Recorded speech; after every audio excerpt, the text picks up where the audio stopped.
10 de la mañana, 36 minutos. Muchas veces hemos comentado aquí en tiempo presente el caso que se está investigando en España de corrupción en la interna del Partido Popular, que alcanza incluso a la presidencia de gobierno, al presidente de gobierno Mariano Rajoy.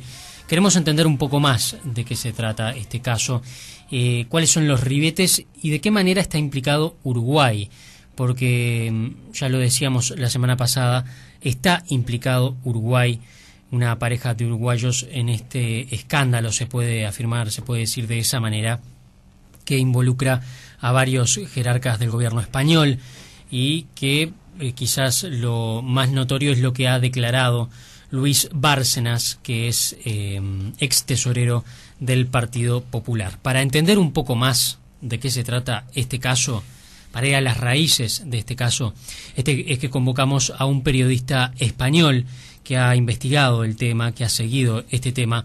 Se trata del periodista del diario digital Voz Populi, Óscar López Fonseca. ¿Cómo te va? Buen día. Hola, buenos días. Buenas tardes aquí ya en España. Son en este momento es la 1:30 de la tarde, ¿verdad? Sí, aquí es la 1:30, efectivamente. Bien.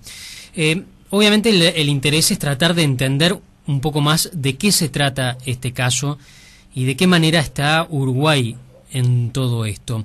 Empecemos por explicar cómo surgió este caso de sobresueldo, sobre doble contabilidad en el Partido Popular. Bueno, hay que remontarse bastante atrás en el tiempo. Estamos hablando del año 2009, cuando aquí en España, a comienzos del año 2009, se desata una investigación, una operación policial que se conoce como la Operación Gürtel, por la cual, bueno, pues se desmantela y se detiene a muchas personas relacionadas con los partidos políticos, en este caso la mayoría eran del Partido Popular, que, bueno, pues pagaban comisiones, recibían comisiones de empresarios a cambio de la concesión de contratos, o bien de la construcción, o bien de organización de eventos, que lógicamente no salían de los bolsillos del Partido Popular, sino que salían en este caso de los bolsillos de los ciudadanos españoles, porque salía de los presupuestos que tenían adjudicadas esas administraciones para contratar diferentes servicios. A raíz de ahí se empieza una investigación que va prolongando y que llega en un momento dado a una persona que es Luis Bárcenas, que en aquel momento era tesorero del Partido Popular. La peripecia, bueno, la trayectoria judicial de este señor, en este caso Gürtel, es como un Guadiana, ¿no? Lo que llamamos aquí como el río Guadiana, que desaparece y vuelve a aparecer, porque en un primer momento fue imputado, luego más tarde se le quitó la imputación. La imputación es una figura que aquí en España es una figura judicial por la cual una persona, bueno, pues está acusada de unos delitos, sí, y puede acabar en su procesamiento y ser juzgado o no, pero bueno, el hecho de que ya esté imputado implica que ya tiene que ir a acudir a declarar al juzgado, acompañado de abogado defensor y demás. Bueno, pues esta persona, Luis Bárcenas, en un momento dado fue imputado y posteriormente un juez le levantó la imputación. Pero recientemente, a raíz del envío de, bueno, pues de una documentación de las autoridades suizas aquí a la Audiencia Nacional de España, que es la competente para investigar estos delitos de corrupción, bueno, pues se descubrió que esta persona llegó a atesorar hasta 22 millones de euros en cuentas en Suiza fuera del control del fisco. Y es ahí cuando empieza a surgir las preguntas de dónde ha sacado este dinero, cómo ha tenido este dinero, y empiezan a surgir los comentarios y las informaciones que apuntan a que en el Partido Popular supuestamente, presuntamente, se estaban abonando dineros de sobres con dinero negro de compensación a algunos dirigentes del Partido Popular. La investigación es muy amplia, como veis. Sí. Por un lado está, pues eso, alcaldes, concejales, presidentes de gobiernos autonómicos de las regiones de España implicados, algunos ya han sido juzgados, y luego ahora aparece una segunda rama que es esta de los sobres, y en la que el personaje que lo unifica es este señor Luis Bárcenas, que era el tesorero del partido y el que supuestamente los abonaba y los entregaba en mano en la sede del partido. Bien, y allí, ¿cómo entra en la trama el presidente del gobierno, Mariano Rajoy? Pues que, según la documentación que ha ido publicando aquí el diario El País, según esa documentación, que bueno, ahora habrá que constatar con estudios caligráficos e estudios de la policía científica, en esa contabilidad aparecen supuestos pagos al presidente del gobierno cuando todavía no era presidente del gobierno, cuando era líder de la oposición. Es ahí donde aparece el nombre de Mariano Rajoy como receptor de varias entregas de dinero supuestamente negro, entregado en mano por el propio Bárcenas ya te digo, no solo a supuestamente a Mariano Rajoy, sino también a otros dirigentes del partido con cargo de responsabilidad y demás, y que se supone que eran compensaciones por su dedicación al partido, pero que no tributaban al fisco, es decir, no se pagaban impuestos por ello porque supuestamente eran dinero negro. Claro, el tema es pensar o descubrir de dónde salió ese dinero negro, exactamente, cuál es el origen exacto. Claro, vamos a ver, la policía, el juez y la fiscalía están convencidos de que el dinero negro puede venir casi seguro de comisiones irregulares que se pagaban. Pues aquí en España durante muchos años ha habido un boom de la construcción y que bueno, pues podía venir a través de empresas dedicadas a la construcción o a hacer obras públicas y demás. Esa es la sospecha todavía no confirmada de la procedencia del dinero, tanto de Luis Bárcenas atesoraba en las cuentas en Suiza como del dinero que supuestamente repartía en sobres a los dirigentes del partido en la calle Génova. Claro, y allí no hay también una investigación sobre los dirigentes del PSOE, porque el PSOE estuvo con Rodríguez Zapatero también ocupando muchos años la presidencia de gobierno, ¿no? La investigación no... Te voy a decir una cosa muy muy clara. Aquí ahora mismo los periodistas que nos dedicamos a estos temas no damos literalmente abasto. Aquí los sumarios abiertos por temas de corrupción son infinidad. Y por supuesto que hay sumarios abiertos en los cuales se investigan supuestas corruptelas de dirigentes del Partido Socialista mientras estuvo en el gobierno José Luis Rodríguez Zapatero. Claro. El problema era que el tema del Gürtel es como mucho más amplio, abarca muchísimo más porque abarca muchas zonas de España y abarca muchísimo dinero, movió muchísimo dinero durante muchísimos años esa organización. Entonces es quizás lo más llamativo. Y por supuesto, te digo, en estos momentos en los tribunales, por ejemplo, está la operación Campeón, en la cual se investiga supuestas corruptelas de él, que fue ministro de Fomento y mano derecha de José Luis Rodríguez Zapatero, que era José Blanco. Es decir, ya te digo que ahora mismo en España la corrupción es la palabra que más se oye y más se lee en los periódicos. Y son un caso tras otro, un caso tras otro. Hay decenas de casos, por desgracia. Vamos a tratar de entender, además, cómo entraría en una suerte de triangulación una pareja de uruguayos, de presuntamente empresarios, de los que aquí en Uruguay poco se ha sabido o prácticamente nada se ha sabido de ellos. ¿Cómo esta pareja de uruguayos entra dentro de esta trama, en estas investigaciones? Bueno, mira, la verdad es que ahora mismo hay al menos 4 empresas uruguayas que aparezcan en la documentación o bien de la comisión rogatoria que envió Suiza a la Audiencia Nacional sobre el tema de las finanzas sospechosas de Luis Bárcenas, del dinero sospechoso de Bárcenas, o bien, bueno, pues a través de cómo saca el dinero precisamente de allí. Hay 4 empresas. Una que es la que se ha conocido última, es Teserul, es una empresa que está registrada en Uruguay y que está a nombre de esa pareja de uruguayos que según los registros o según los datos que obran, vive en Montevideo. Bien, esta persona, según las pesquisas que nosotros hemos hecho, sería lo que creo que vos llamáis en Hispanoamérica prestanombres, o aquí en España llamamos testaferros. Exactamente, sí. Personas que ceden su nombre para la constitución de empresas, pero que son empresas que no tienen ninguna actividad real y que sirven simplemente, en la mayoría de los casos, pues para blanquear dinero, pues para hacer circular las comisiones, para crear una serie de pasos intermedios que impidan a la justicia del país que sea llegar hasta el destino final del dinero.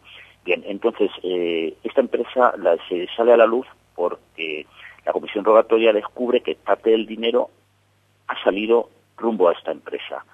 Y además, cuando este señor Luis Bárcenas intenta regularizar en España esa situación del dinero, apoyándose en una ley, una reciente ley del gobierno español muy polémica aquí, que permite una amnistía fiscal a todas aquellas personas que tenían dinero negro fuera de España, lo trajesen pagando una pequeña parte de ese dinero, se les regularizaba como si el dinero fuese absolutamente legal, una cosa que está creando muchísima polémica aquí en España. Bueno, pues cuando intenta regularizar ese dinero, una parte importante de ese dinero, presenta lógicamente te quiero llevar unos impresos, una solicitud para la Hacienda Española, y en esa solicitud aparece el nombre de Tesedul y como únicos propietarios aparecen estos 2 ciudadanos uruguayos.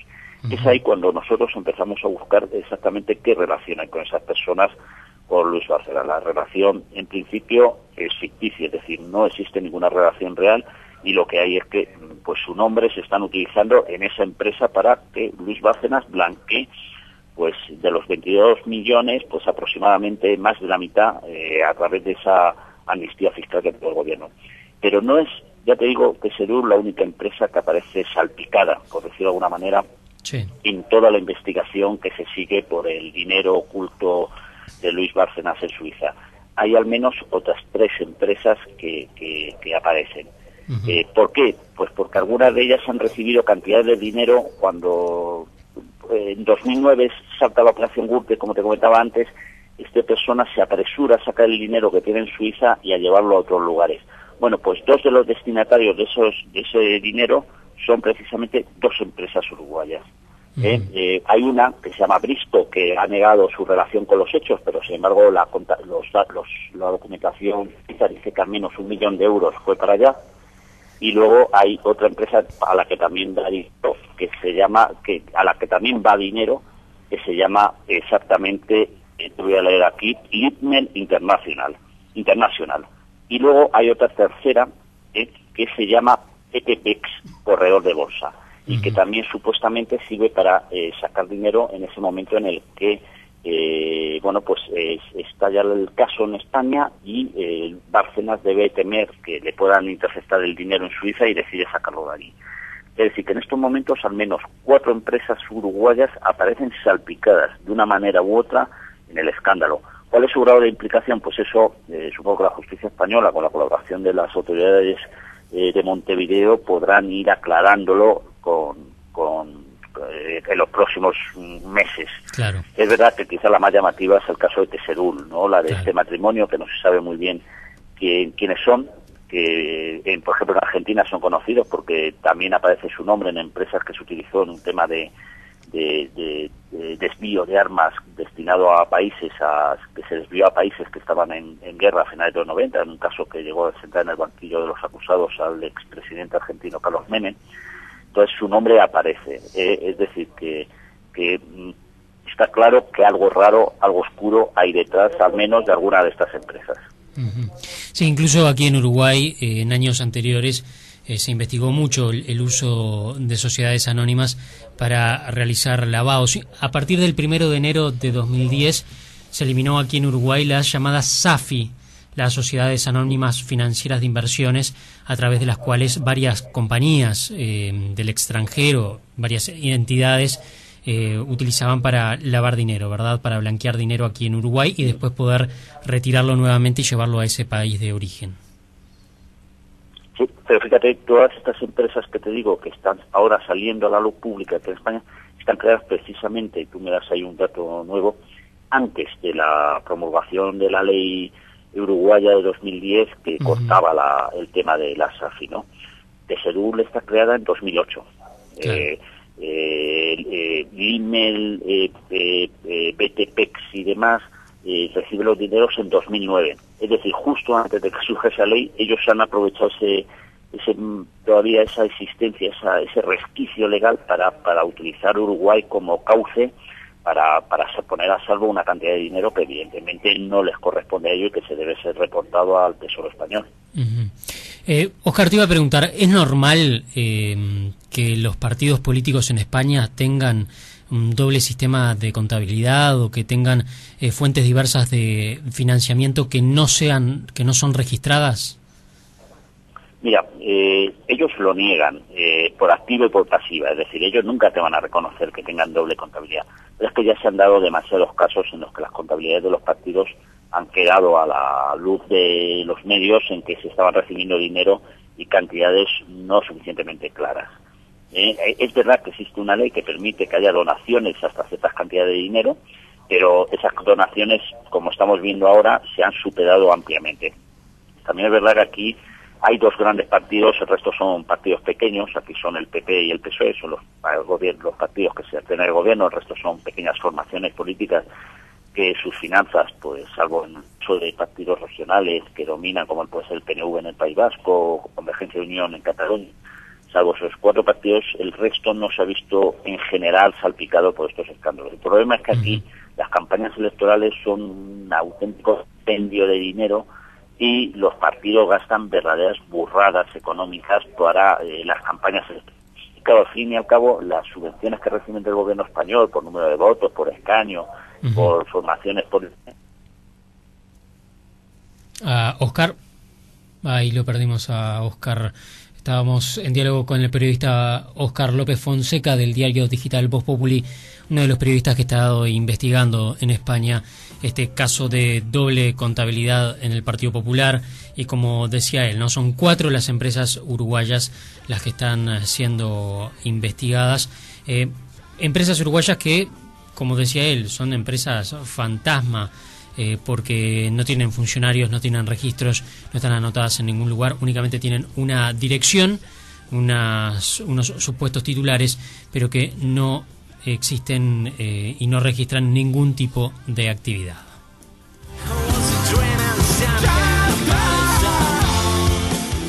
Presentó Hospital Británico, la mejor medicina prepaga de cobertura integral del país. MP, medicina personalizada, líderes en medicina privada.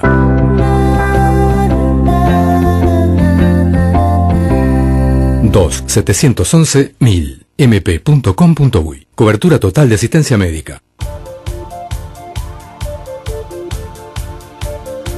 Retomamos la comunicación con el periodista Óscar López Fonseca del diario digital Voz Populi. Óscar, nos habíamos quedado en las finanzas de los partidos. Sí, os estaba comentando que evidentemente aquí el gasto de dinero que se produce por las campañas electorales es tan elevado que los partidos pues han buscado, nos tememos, fuentes de financiación irregulares a base de donaciones que luego ellos compensan pues con concesiones administrativas y de obras públicas allí donde bueno pues consiguen el poder. Ese es el principal problema de la sociedad española o de la clase política, más vamos a ser más claros, de la clase política española en estos momentos. El que necesitan grandes cantidades de dinero los dos grandes partidos para moverse, y actualmente la economía española tampoco lo permite, ni mucho menos. Aquí en Uruguay se ha intentado transparentar también un poco el sistema de donaciones y de aportes a los partidos políticos. Evidentemente es un tema que afecta a todos los países, ¿no? Sí. Hombre, ten en cuenta que tenemos un dicho en España que es el de quien hace la ley hace la trampa, ¿no? Entonces, al final, la ley de transparencia de los partidos la hacen los partidos. Es decir, que ellos mismos se marcan las normas de la transparencia, pero al final siempre se dejan alguna rendija, alguna posibilidad para, bueno, cuando en el caso de necesidad poder recibir esto. Tampoco quiero generalizar en el sentido de que la corrupción es entendida a todos los políticos. Yo conozco políticos españoles absolutamente honestos, pero también es verdad que hay otros que, como dijo, una vez le grabaron a un famoso político en una investigación policial: yo he venido a la política a forrarme, a hacerme rico. Pues, por desgracia todavía hay gente que se dedica a lo que debería ser un servicio a la sociedad, pues para ganar dinero. Ahí claro. Está el grave problema de la sociedad española, y me temo que de otras sociedades occidentales. Óscar, ¿qué consecuencias políticas puede tener esto en general para el sistema político español y en particular para el PP?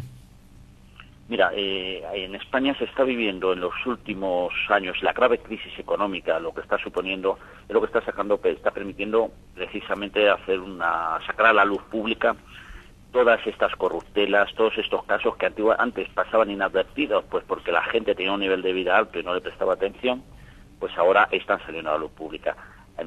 Yo creo primero que se va a acabar con el bipartidismo, es decir, hasta hace poco PP y PSOE, como os decía, siempre conseguían la suma de ambos partidos, siempre superaba ampliamente el 50%. Ha habido encuestas recientes en las que ya están al borde del 50%, es decir, están surgiendo nuevos partidos, y en el momento que la pluralidad política se haga mayor, va a impedir a estos dos partidos seguir manejando, digamos, todo, y a la vez es lo que da pie a la corrupción. Primero puede ser una ruptura real del bipartidismo. Eso sería muy importante para la sociedad española. Y luego se está produciendo una regeneración, creo que va a dar pie a una regeneración, es decir, hay una generación de políticos que deben ir dando paso a nuevas generaciones de políticos que tengan realmente la conciencia de que son un servicio público, que no están aquí para forrarse, como decía aquel otro, ¿no? Eso puede dar, a corto plazo, pues todavía es largo. Hay que pensar que el Partido Popular tiene mayoría absoluta. Todavía no ha habido ni una crisis de gobierno, a pesar de que, aparte de lo de Luis Bárcenas, ha salido muy salpicada a la ministra de Sanidad también, porque la red Gürtel supuestamente le pagaba viajes, los cumpleaños de los niños. Bueno, pues todavía está ahí en su puesto, no ha habido ese paso de generación, y la verdad es que aquí los partidos políticos son grandes monstruos, son dinosaurios que cada paso que dan tardan muchísimo en darlo, pero yo creo que al final lo van a tener que terminar dando si no quieren que les pase como a los dinosaurios, que terminen desapareciendo por su propia corrupción. Yo creo que es eso lo más claro que vamos a tener, una pequeña regeneración, no sé hasta qué nivel, y luego terminar con ese régimen de bipartidismo que propicia este tipo de situaciones, ¿no? De corrupción consentida, de corrupción extendida. Desde el PSOE se ha pedido la renuncia de Rajoy. ¿Eso es plausible en este escenario? No, en estos momentos dudo mucho. Tendría que salir muchísima documentación señalando directamente a Rajoy para que dimitiera. Te estoy poniendo el ejemplo de la ministra de Sanidad, con la cual hay un informe policial muy bien sustentado, muy bien razonado, que la señala directamente, y sin embargo no ha dimitido. Al contrario, el propio presidente del gobierno salió a defenderla. La salida de Rajoy no es exactamente algo factible a corto plazo. Ten en cuenta que aquí el Partido Popular se está escudando en la propia crisis, es decir, claro, no, lo importante es que salgamos de la crisis, los otros son temas menores, pero lo que no se dan cuenta es que parte de la culpa de esa crisis que estamos viviendo, la crisis económica, es fruto precisamente de estas actuaciones fraudulentas, corruptas, que hemos tenido que sufrir en España durante años por parte de la clase política. Pero dudo mucho que a corto plazo esto suponga una remodelación. Aquí los políticos lo calculan todo en clave electoral y, bueno, en unos meses, todavía quedan bastantes meses para que se produzcan campaña electoral. Yo supongo que hasta que no haya una cercanía de unas elecciones europeas para el Parlamento Europeo o más adelante las municipales, no va a haber modificaciones de gobierno. Y, por supuesto, lo que no va a haber es una renuncia de Mariano Rajoy, salvo que haya nuevos datos que le impliquen muy directamente, y por ahora no parece que vayan a salir ese tipo de información. Óscar, te agradecemos mucho el contacto de esta tarde allí en España. Venga, gracias a vosotros por contar con nosotros, y para lo que queráis ya sabéis que estamos aquí. Muchísimas gracias. Era el periodista Óscar López Fonseca del diario digital Voz Populi de Madrid.